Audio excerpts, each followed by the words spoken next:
Time did not slowly fade in Pompeii. It stopped.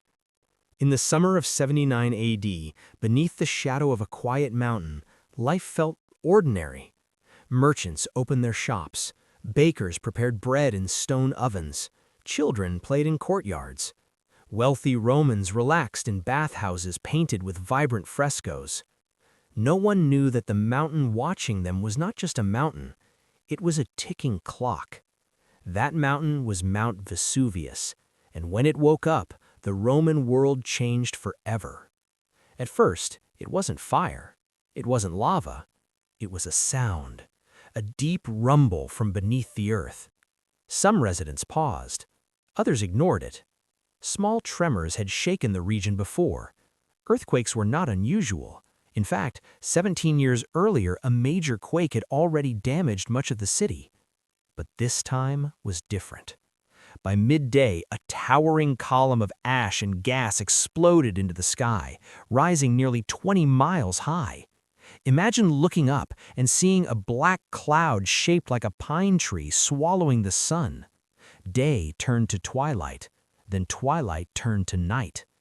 Ash began to fall, soft at first, like gray snow. People covered their mouths with cloth. Some gathered valuables. Others locked their doors, thinking it would pass. It did not pass.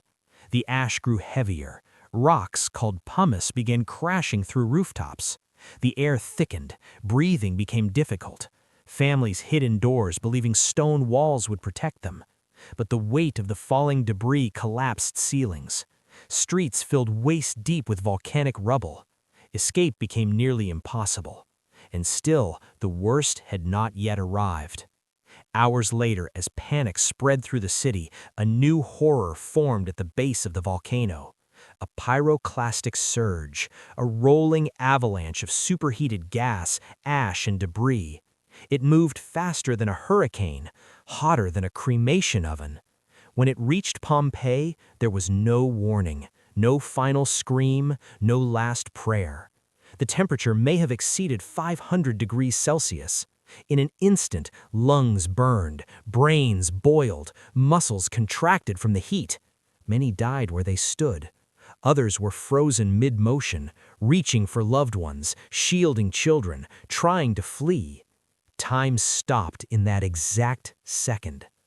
The Roman Empire did not fall that day, but something inside it cracked. Pompeii was not a small village, it was a thriving Roman city.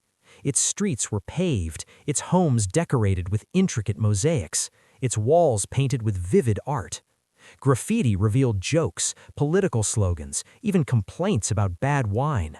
This was not primitive history, this was a sophisticated society. And in less than 24 hours, it vanished, buried under nearly 20 feet of ash. For centuries, the city slept beneath hardened volcanic stone.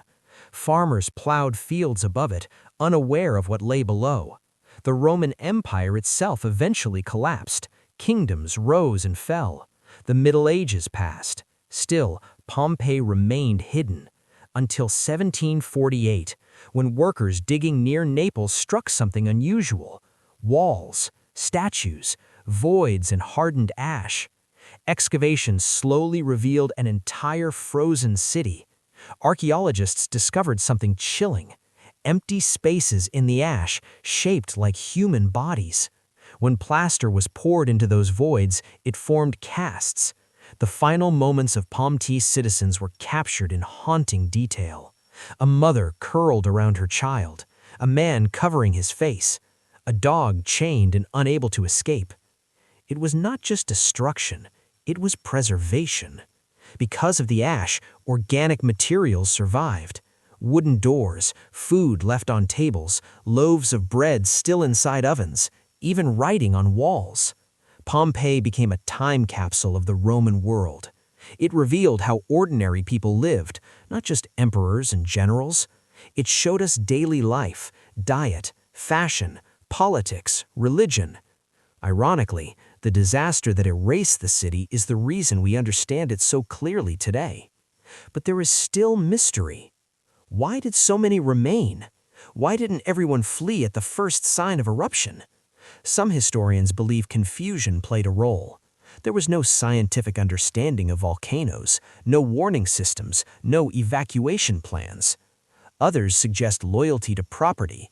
In the Roman world, wealth was status. Homes were investments. To abandon them meant losing everything. And some simply underestimated the danger. After all, the mountain had been quiet for generations.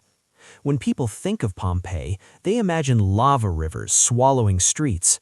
But lava never reached the city. It was ash, gas, heat, invisible killers. And that is what makes the story so haunting. Pompeii did not burn dramatically like in a movie. It suffocated. It was erased in silence.